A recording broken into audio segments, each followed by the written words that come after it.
Určite to bola moja budúca profesia, keďže ja študujem prekladateľstvo anglického jazyka a anglický jazyk dnes nestačí, tak som si chcela rozšíriť obzory a francúzština hlavne v tej sfére Európskej únie sa veľmi využíva. Práve preto, že študujem anglický jazyk pre európske inštitúcie a ekonomiku a tá francúzština sa v Európskej únii veľmi využíva spolu s angličtinou, takže to bol taký jazyk, ktorý by bol k tej angličtine najvhodnejší, aspoň podľa mňa.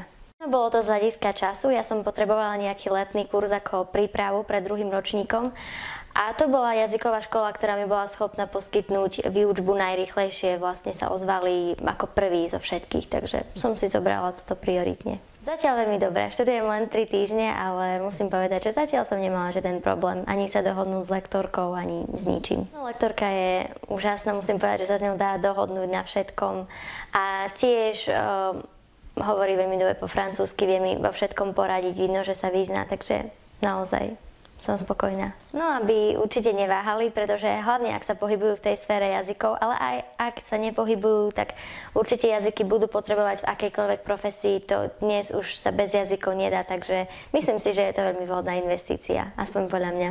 Je m'appelle Christina, je parle français.